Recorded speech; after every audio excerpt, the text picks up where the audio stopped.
você decidiu Então, na entrar no verdade, mundo foi no digital? dia 17 de novembro de 2013, 14, 16, uma coisa assim. Eu não tinha Instagram. O meu melhor amigo Eric pegou meu celular e falou: Veja como você não tem um Instagram, e fez um pra mim.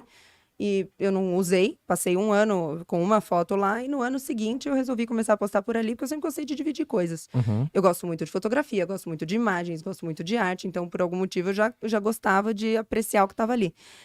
E aí comecei a dividir o meu dia a dia ali. E naturalmente eu já estava formada, já tinha um ano de formada, Uhum. então naturalmente eu já tinha esse lifestyle, né, envolvido com nutrição, com esporte e tudo mais.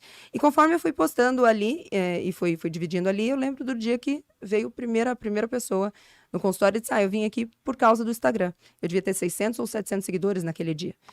E aí eu falei: tem um negócio Tem aqui. alguma coisa aí. Foi dela dizer isso na minha frente que eu falei: ok, então, já seu- entendi. Sim, Seu falei, faro? porque na minha cabeça foi assim: se vem uma, vem três. Uhum. Eu nunca imaginei se vem uma, vem 3.000, mas enfim, a ideia foi essa. E aí, dali em diante, então, eu passei a tratar aquilo como o que negócio. como um negócio, exatamente. Nunca perdi o pessoal, porque nunca tive ali a minha profissão no nome. O nome do perfil sempre foi meu nome. Nunca tive Nutri ali, nunca tive nada do tipo. Nunca me deixei não, porque eu não precisei fazer força. Mas eu nunca dividi por ali só trabalho, então sempre teve o lado pessoal muito mais forte do que a parte do trabalho. E isso ficou mais acentuado ainda na época do Snapchat, que foi quando surgiu, e aí ali eu Sim. dividia mesmo bastante do dia a dia, de um jeito que hoje, infelizmente, não é mais possível, né? Porque os tempos mudaram, quanto mais pessoas tem ali, mais difícil é de compartilhar, né, a espontaneidade da coisa. Sim. Mas foi daí. E aí, desde então, o crescimento foi aos pouquinhos, exponencial, e sempre deu certo, porque eu nunca olhei para isso numa vibe quero que dê certo. Isso que é legal, né? Porque existe essa dualidade, né? Obviamente, você tem que ter uma prioridade, mas você olha além de números, realmente você põe uma verdade. Então, é aquela coisa, por mais que você tá focada, você não pode esquecer se você focar demais só em números, só em crescimento, você perde essa pimenta, né? Que é justamente o que eu te falei de que eu não sei. Então, assim, eu tenho um amigo que brinca com a gente, que conversa com a gente, convive com a gente, que ele brinca que eu chamo tudo de CTA, porque eu não sei o que é um CTA. Eu não sei o que é um lead. Eu não sei o que são essas coisas. E aí, toda vez que eu falo isso, que a gente faz na piada, ele fala: deixa eu te explicar. Eu falo: não, me conta que eu Não choro. quero saber. Então, assim, nunca olhei pro meu engajamento e falei: deixa eu medir o meu engajamento. Como é que eu aumento o meu engajamento? Então, às vezes, quando O que eu posso fazer para aumentar o engajamento? Eu nunca me preocupei com nada disso. Então, apesar dali ser um trabalho, para mim, aquilo não é o trabalho, é o fim do trabalho. É um mediador do trabalho. Então, o consultório cresceu muito a partir dali, as palestras cresceram muito a partir dali. Até hoje que eu tenho produtos online, é óbvio que eu faço a captação de pessoas a partir dali. Mas nunca como uma coisa fim em si. Então, é muito gostoso para mim, é um motivo de orgulho besta meu dizer: não, eu não olho para ele, eu não trato o perfil como um negócio em si. No comecinho ali, você falava mais, geralmente, qual foi a sua linha editorial? Você sempre gostou de trazer você, Sempre assim? foi 100% pessoal. Sim, E aí, eu estou nutricionista. é isso, eu acho Não muito sou, legal, mas cara. estou. Então, eu facilmente passaria 3, 4 dias sem falar absolutamente nada de nutrição, mas fazendo uma quantidade absurda na época de snaps, né, de stories e tal, porque sempre foi o que eu tô vivendo no dia. Então, eu nunca me reservei a não aparecer ali porque eu tô nervosa, ou porque eu tô com um ovo atravessado, ou porque nada disso. Então, sempre foi diário. E muito mais nesse contato do vida pessoal do que qualquer outra coisa. É impressionante, né? A gente tá aqui no chat e vale reforçar isso. Quando a gente falou, Lara estará no podcast com a gente, uma legião. Eu não acredito! Ai, legal. Melhor escolha de vocês! Graças a Deus, a Lara no podcast. Tem gente que implorou, pelo amor de Deus, eu preciso ver a Lara. E a galera está aqui, Laretes, somos Laretes. A galera está enlouquecida. Ai, que legal. Não, a turma é muito... Mas é justamente por isso, assim, olha, de tudo que o Instagram trouxe, essa turma que tá lá há muito tempo, que é a turma que de vez em quando vai mandar uma mensagem dizendo: puxa, eu sou da época que você corria em Santos, eu sou da época que você tirava os travesseiros do quarto, porque eu morava num flat que fedia tudo se eu cozinhasse. Então eu tirava os travesseiros e botava no banheiro. Então eu dividia esse tipo de coisa. Essa turma que tá há tanto tempo, poxa, eles são muito espirituosos, eles são muito gostosos, são muito legais. Isso vale a pena para sempre. E é impressionante como, só esse ponto, né? Quantas pessoas, às vezes, o que você falou, estou nutricionista. Quantas pessoas, por exemplo, eu vejo da área da saúde ou qualquer, enfim, autônomo que tem um perfil pra falar do negócio dele, outro da vida, e não entende que, cara, as primeiras pessoas vão sempre comprar você em primeiro plano, né, exatamente. cara? Elas vão fazer. Gente faz negócio com gente. Então, quando as pessoas, por exemplo, às vezes se aproximam de mim pelo jeito que eu trato a minha mulher, que eu trato meus filhos, que eu trato a minha família, num segundo momento. Então, acho que sempre a gente colocar a gente em primeiro plano, né? Que a gente é maior do que a nossa profissão, do que a nossa carreira. Aquela pergunta que intriga muitas pessoas, né? Quem você é? É uma pergunta que nos desafia, né, cara? Com certeza. Ele falou assim, quem você é? E é legal, você falou, estou nutricionista. Sim, pode ser que eu não esteja mais em algum momento. E em nada isso vai afetar o que eu já faço aqui. Agora, veja, o interessante é que isso foi natural. Eu nunca parei para pensar sobre isso. Sim. Hoje, quando eu ensino no meu curso de saúde e negócios, por exemplo, que eu falo sobre a exposição dessas pessoas como profissionais na rede, é óbvio que hoje eu ensino isso de uma forma intuitiva e direcionada. Mas eu não fiz dessa forma e vi que funcionou. Então, é muito gostoso de você ver o que funciona e ter contado com a sorte de funcionar. Sim. Porque também poderia não ter dado nada certo, exatamente. E em vários momentos não deu. Óbvio que eu já paguei muito o preço por fazer isso desse jeito. Óbvio que eu já fiquei em muitas épocas tentada a não mostrar mais nada e deixar só o trabalho ali. Mas o que a gente ganha por ter essa coisa mais individual, essa coisa mais humana, é uma coisa inestimável. Como é que você faz para trazer essa sua personalidade forte? E de uma certa maneira também... por exemplo, as redes sociais, se você não tá no clima certo, ela pode mexer com a tua cabeça. Né? Mexe. Ainda mexe com a tua cabeça. E Sim. como você faz essa dualidade de, sabe, de ter uma personalidade forte, trazer isso para as redes sociais, mas de uma certa maneira também te proteger? Sabe? Porque às vezes você toca em alguns pontos que você sabe que essas provocações que são importantes também, né? Amigo bom, eu falo pra minha mulher, homens e mulheres são que nem tapetes, às vezes precisa dar uma sacudida. Sim. Às vezes precisa sacudida. E tem hora que você dá umas... que a galera te agradece. Porra, obrigado. Obrigada. Sim. Eu justamente continuo porque o que eu mais recebo obrigado nunca é pelo dia que eu fui doce. Sempre é pela lapada.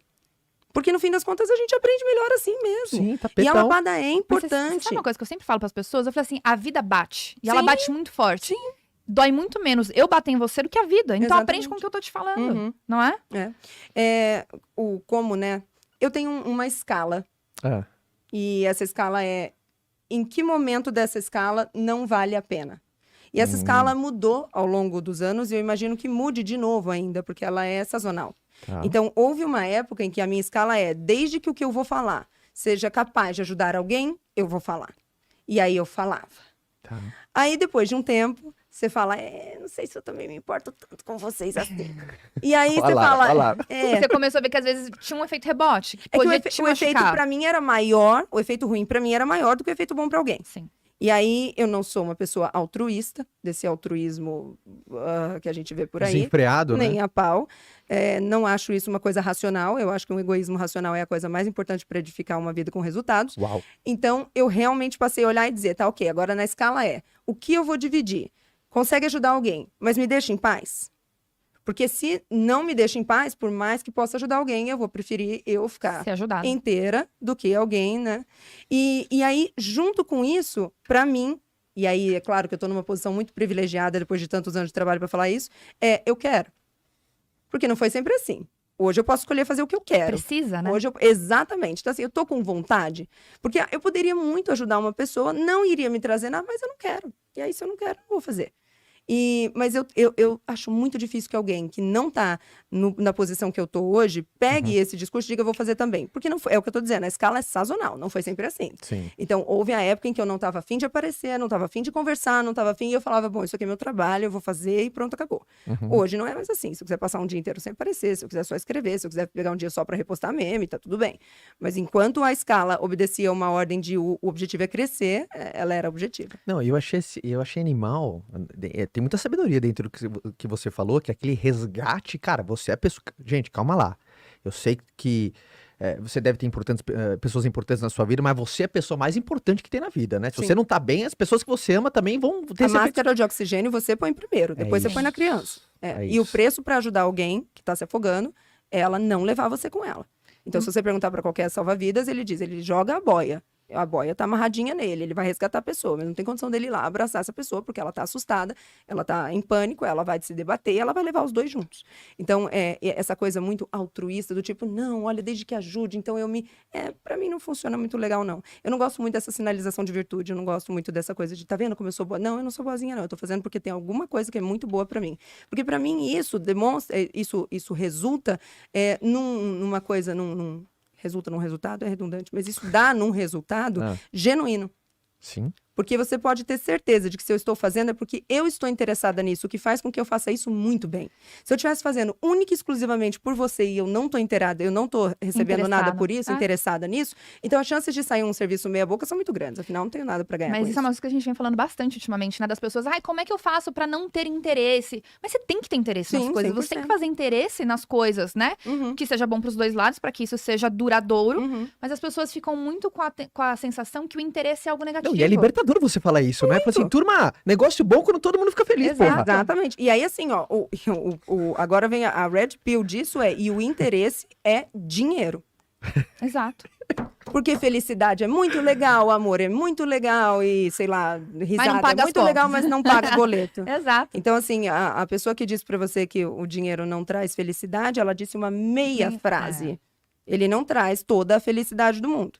Mas eu prefiro muito mais chorar num bangalô em Maldivas do que ficar rindo aqui em Carapicuíba. Nada contra Carapicuíba, nem conheço Carapicuíba. Mas entendeu o que eu quis dizer? Que eu acho que a fonética de Carapicuíba é muito boa. Mas você sabe que eu ouvi uma frase esses tempos, acho que foi o Joel que falou, eu peguei essa frase pra mim e eu tô espalhando essa frase em tudo quanto é lugar. Que é assim, nem tudo o dinheiro compra, nem tudo o dinheiro resolve, mas as coisas que o dinheiro não resolve, a falta dele também não resolve. Exatamente, exatamente. E isso é muito real. Porque assim, ó, só quem chegou lá, só quem ganhou muita grana, consegue falar exatamente isso que eu vou falar agora. Sim. Só quem chegou lá. Quem não chegou, fala isso que eu vou falar agora, mas ela ainda não sabe no conceito. Que é, eu era muito, muito, muito mais feliz quando eu era miserável de pobre. Ponto. Porque qualquer mangueira na varanda era um dia de festa. Uau. Porque um dia meu padrasto encheu uma câmara de pneu de caminhão e a gente foi para um corguinho e foi um dia fudido de legal. Pode falar palavrão? Pode. Ah, tá. Seja foda, né? É verdade. Podcast. Então, assim, naturalmente, obviamente, naquela época eu estava mais sensível, mais aberta à felicidade das pequenas coisas do que hoje. E se depois eu dizer isso, você me perguntar, ok, então você quer voltar? Eu vou falar nem por um par de... Entendeu? A gente se acostuma com coisa boa, né? Muito rápido. Mas que bom, né? Muito rápido. Eu lembro da primeira vez que eu fui dirigir um carro que era automático e eu falava, não, o carro automático é o fim do rock and roll. Pô, não dá pra arrancar, não dá pra não sei o quê. Né? Até que eu dirigi o primeiro. Na marcha, né? E aí eu lembro que um dia, depois de muito tempo dirigindo um carro automático, a gente foi alugar, eu e um amigo, foi o Eric, fomos alugar um carro pra descer a serra. E aí alugamos o carro, a hora que eu vi o câmbio, eu falei, meu Deus do céu, como que... E aí eu falei, não, porra, minha carta eu tirei, né? Eu vou, então... E aí, foi 2 quarteirões, eu voltei lá e falei, não tem condição de dirigir esse troço primitivo aqui não, igual os incas e astecas dirigiam, dá um automático já é.